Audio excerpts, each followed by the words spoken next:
Right, what we're going to do today, we're going to have a look at After Effects 2026 and we're going to play with the 3D objects, or at least have a look at the fundamentals so we can kind of know what's going on. So here we are in After Effects, and to make a 3D object I've got a new button up at the top next to where my shapes and masks are, and you can click down on this pull down and we've got things like cubes and spheres and stuff. And also, if it's the first time you've done this, it's going to tell us that we need to be in the advanced 3D rendering mode.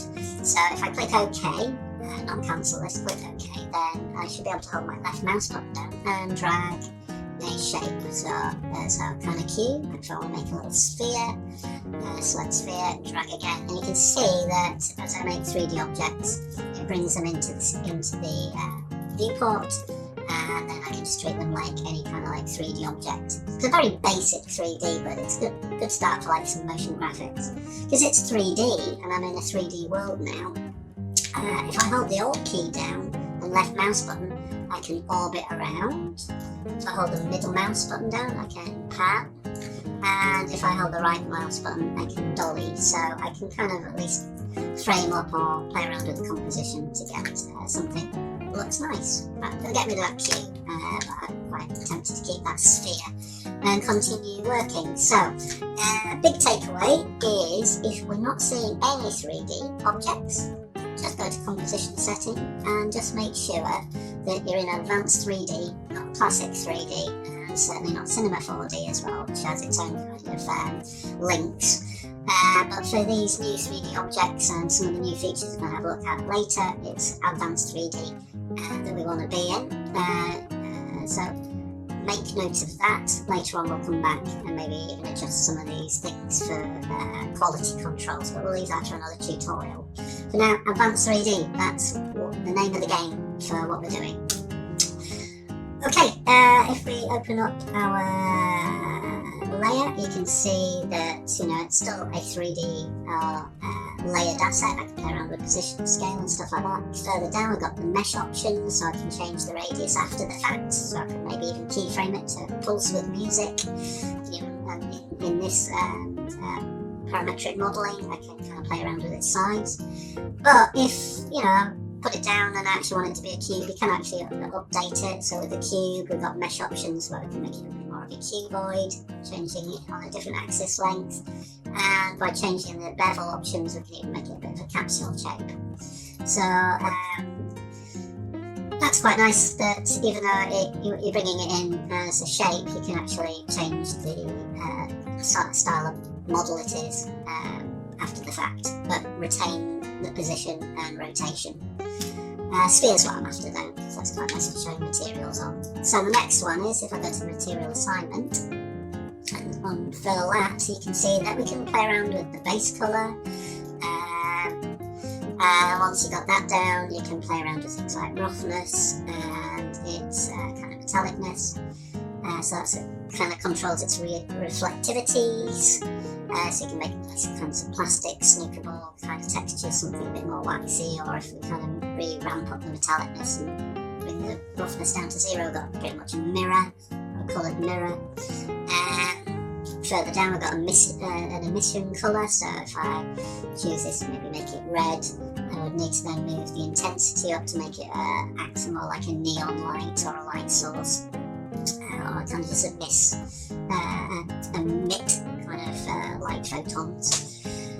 So that's our kind of like a vanilla state for our kind of materials. But what's lovely about this new update is we can also bring in substance painter files, and specifically not smart materials. They do need to be these SBS AR files, yeah.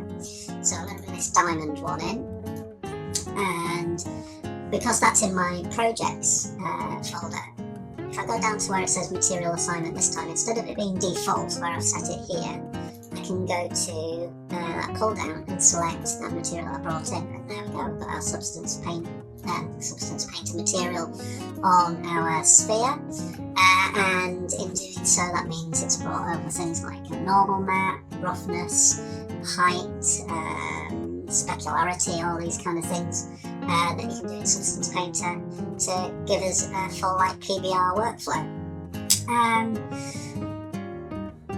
There we go. So that's how easy it is to bring in Substance materials. Remember, there's you can download free ones online as well. There used to be a really good Adobe Substance community. Sadly, it's not running anymore, but they've kept the archive. There's thousands of materials you can download there for free. Okie dokie, we have got that started.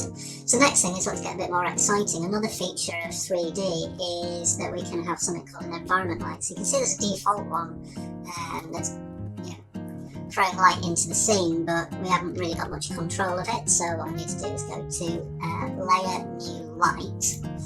And what I'm interested in is this light type called Environment. And again, we really need to be in this advanced 3D mode to get the best of it.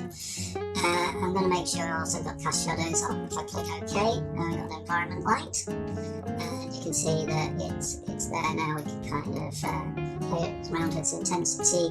I've got control now of the default HDR that's embedded for showing off the environment, but we want to override it with our own HDR file. So what do I need to do there is import a new HDR file. So that's one I got from Polyheaven, and what I need to do is to make that environment light receive that and use it as a kind of sky dome. I need to drag that down and treat it as a layer. You can see that it kind of appears here, and then in the environment light I need to go to the light options, look for its source and set that to that layer. So with that HDR layer on, it removes it from the scene, but it's now treated as a light. Again, I can now maneuver and rotate and place that material at the axis of that sphere. I can play around with its intensity and even if it's like casting shadows. But there's just something wrong here. It just doesn't pop like a HDR colour, and that's because I'm in the default colour space of After Effects, and I probably haven't adjusted it. So what I need to do is go to Project Settings, go to my Colour Management. Keep the colour engine as Adobe Colour Managed, but what I do need to change is the bit depth from 8-bit to 32-bit, so I can get all that kind of HDR levels of colour and transparencies and stuff. And where it says Working Colour Space, I need to shift that from our classic standard RGB to a kind of HDR standard colour profile, and the one we're going to choose or recommend is Rec 2100 or 2100 PQ. If I click OK on that, you can see that it's now using the full colour range. I need to go back to my intensity and ramp that down, but I've got that full clamped exposure of a HDR that gives all that kind of quality colour, and our HDR is looking a lot more nicer on that reflective surface of our sphere.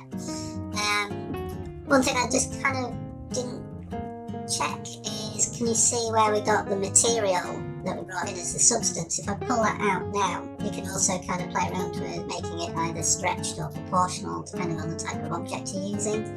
I can also scale that material, and if it's one that's designed to be seamless or designed for tiling, that'll look really cool. You can also kind of rotate that texture in place. And again, all of these are keyframeable, so if you've got an interesting sort of like watery texture, you can keyframe it so it moves across the surface and has some kind of interesting like motion graphic effects. So that's it. That's all the key things. Let's just do a recap. Composition, for these 3D features, we need to be in the advanced 3D renderer. It should prompt us to do that. If I'm going to play with HDR lights, I need to make sure in my project settings the colour is set to 32 bits and the HDR working colour space, so we're using Rec 2100. And Then after that, it's a 3D object. It's a 3D object. It's still After Effects. Everything's keyframeable. All that should be familiar. I think, barring that, just play, have fun, and now you hopefully know what to Google as well. So, tatty bye!